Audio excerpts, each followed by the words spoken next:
everyone, my name is Sam, and thank you for checking out this video. Make sure to hit the subscribe button down below, hit the bell notification, and give the video a thumbs up. I do apologize in advance if it's like kind of orangey lighting. I don't think it will be, but the technical term is it's overcast as hell where I live right now, so.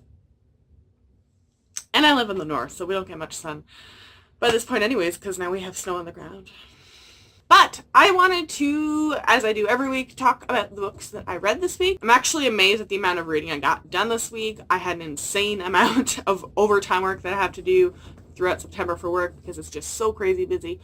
But I actually got 5 books read this week, so high five, and let's talk about it. So the first book that I read this week was Hunting Prince Dracula by Carrie Maniscalco. This was actually a reread for me. It is the second book in the Stalking Jack the Ripper series. So now that I've read it, I am ready for Tuesday, I think it is, that Escaping from Houdini comes out. So I'm going to have to pick that one up in the next couple weeks. I'm very excited about that. But this picks up kind of where Stalking Jack the Ripper left off with the lives of Audrey Rose and Thomas. So at the end of Stalking Jack the Ripper, no spoilers, but like her father is like, okay, you can go study somewhere. So she goes to Romania to a school with Thomas. Thomas is kind of her chaperone, even though boy does not have innocent intentions there. But she goes there with Thomas, and they're trying to get into this school for, I don't know what the right word is. It's like, I want to say mortology, but that's definitely not a word. But like to deal with dead people. And of course, the way that drama ensued in Stalking Jack the Ripper, there are a bunch of murders that suddenly start happening. So they are on the case. I feel like I liked this one a little bit more than Stalking Jack the Ripper. Not that I disliked Stalking Jack the Ripper, but I really like the way that Audrey Rose develops in here, her personality, but as well as her relationship with her family kind of in the aftermath of Stalking Jack the Ripper, but also with Thomas Cromwell. She kind of steps outside of that stereotypical bubble of what people expect from women in Victorian era. And it's just really cool getting at this setting. I've never read a book, I don't think, set in Romania before. And yeah, it was just really, really cool. And I'm really excited for Escaping from Houdini. Then I whipped through Charmcaster by Sebastian de Castell. This is the 3rd book in the Spellslinger 6. How many? I think it's supposed to be 6 books now. Yeah, I'm pretty sure it's supposed to be 6. But I can't really say much about this because it is the 3rd book. But it's got a little bit of like a steampunky-ish vibe. It kind of revolves, I don't want to go into too much detail, but they're at this kind of international trade market where people buy and sell goods, and all of a sudden one kingdom has someone come forth and essentially reveal this invention that should not be possible, and all of a sudden people really want it because it could be used for war purposes. So our lovable characters from the first 2 books are kind of trying to figure all that out, and there was this kind of like weird worm thing, which doesn't make sense unless you've read the books, that came up in Shadow Black specifically, as well as it kind of continues on in here, and there's a bit of a solution for it. But I mean, I think my favorite part is still like all the relationship building.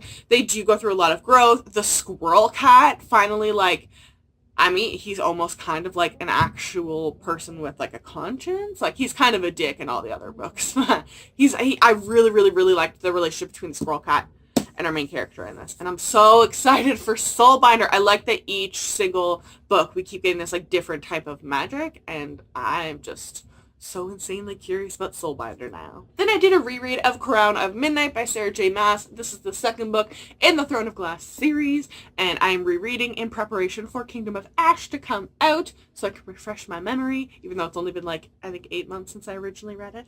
So this follows where Throne of Glass ended, where Selena is now the king's assassin, and what she is being asked to do when, she's just been told, like, you need to go kill so-and-so for me, because that's what I'm telling you to do.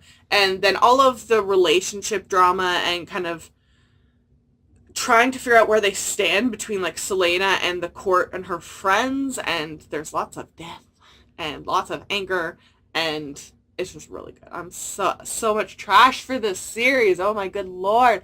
I'm really excited to read Air of Fire now. Then I read Seafire by Natalie Parker. This book is the first book, I think it's supposed to be a trilogy, I want to say. So this follows, it's almost like Peter Pan, but with pirates kind of thing. It follows our main story of this girl who lives in this world where this kind of, I don't know, it seems almost like child or like war criminals, child soldiers kind of situation, but he essentially like pirates and dictates all of these areas, and he goes and just steals their kids and trains them and essentially forcibly gets them onto a drug to become kind of their soldiers so he can kind of run the joint. And it starts with our main character when she is younger, and her family's ship is destroyed by this guy because she makes a mistake. So she feels responsible. And then it flash forwards a couple of years to she's got her own crew of 52, I think it is, 52 girls, and they've all been wronged by that pirate douchebag. I think it's like Eric Child or Kid or something like that. And so they're all kind of on the attack. And then she finds out that the people that her family members that she thought were killed earlier may actually be alive, and they have to go try and find them. And they kind of explore all this world within it. Now, this book wasn't bad. However, I will totally admit that I don't see myself continuing on with this series. I just found it to be very lacking. Like, it built up to a lot of stuff and it had so much potential, but I don't know if it was the writing or like the actual turn of events or like maybe the characters or things maybe not developed enough. But I found myself immensely bored, ironically, through the majority of this book, even when like they get attacked by pirates and like essentially their ship gets stolen, and I just kind of saw where everything was going, like right from the get-go. Nothing really surprised me.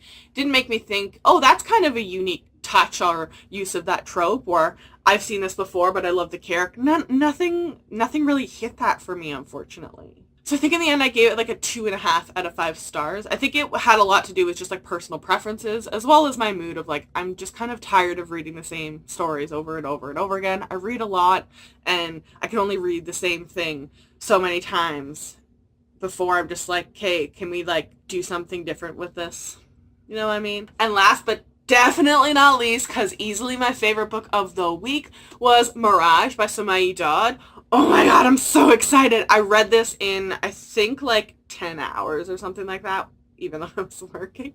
It's so good. I was not expecting it to be as good as it was, just because of how short it is. It follows our main character, who's this 18-year-old girl in this kind of dystopian sci-fi world, and essentially she kind of lives on this like kind of impoverished colony, but they're kind of left to be, after all the Civil War things that happen in this world, but they're kind of left to be kind of on the outskirts in not the greatest of financial situations, but they're able to practice their culture and their language and all that stuff. And then suddenly on the day that it's her like majority age event thing where she gets like henna and like tattooed from her family and all this kind of stuff, a part of their culture, all of a sudden these robots show up and start scanning everyone's faces, and her face is a match. And it turns out she's taken and brought to the palace of this dictatory dude, and she is an identical twin, essentially, of the princess. And there have been, for a variety of reasons explained in this book, several attempts made on her life, and she needs to stay alive in order to assume the throne, because there's some family drama attached there. So she essentially is a placeholder and a body double until that point where they can kind of confirm her as the new queen. So there's the relationship between those two women. You know, there's obviously a power dynamic there. But then there's also this rebellion that kind of comes about, and it's not just straightforward, like, one's good political, one's bad political. There was a civil war, and people have done some horrible things. However, certain people are being held accountable for it when they really didn't have anything to do with it, sort of thing. And there's a lot of, like, leftover pieces because of a lot of people dying. There's a lot of culture gaps being experienced in a lot of these communities, and because of, like, just trying to stay survive and politically aligning yourself, there's just been so many troubles brewing in the background up to this point, and it was really cool. The romance was I'm so trash for this romance. It was not unique. I saw it coming a mile away, but I freaking loved the characters. They were adorable. They were like fully aware and comprehending of their situation, and I love, in one of the scenes, the guy gives the girl a gift, and it's a book of poetry, and then she opens up, and it's basically, like, erotic poetry. It was just so good, and, like, they weren't these, like, stupid, like, innocent kids who were like, oh, I don't know what to do with you, you kissed me in the cheek, I'm gonna think about this for 5 days and never stop. And, it was just really, really, really good. I loved the amount of characters that it's not, like, delved super into. I mean, it's only, like, I think, like, 200 and 310 pages. It doesn't have really the time to go into all this detail, but there's so much that was like, oh, okay, so this is, oh, okay, these balls are all in the air, and I'm so excited for the next book, and things start going chaotic near the end, and there's some betrayals, and I really loved seeing the relationship specifically between like the two identical twin people, because like I said, there is that power dynamic. However, the evil one is, it's almost like, imagine like Charlie Sheen. I mean, I don't know if they had any kids. Charlie Sheen and Denise Richards. I know they were married for a while. She seems like a genuinely like really nice person. And then there's Charlie Sheen. Imagine like they were forced into an arranged marriage, and then they had a kid, and then the mom dies, and then she's raised to believe everything that the mom was, culture-wise and everything, is wrong, and she's totally detached from Denise Richards' family. And then she's grown up and is kind of forced to appease this Charlie Sheen in order to get her throne, or she gets killed. Like, it was just like, it's so, I don't know why I brought Charlie Sheen into this, but it was just like, it was just so interesting, and I don't know if this is going to develop into a triangle. I could see it kind of, but like, I'm so excited for the sequel. I don't know when it's coming, but dear Lord, I need it. I think I gave this a 5 out of 5 stars. I'm pretty sure. It was like, I held off eating for like 4 hours dinner until like 9 p.m. because I was like, oh, I just need to finish this book. Just one sec.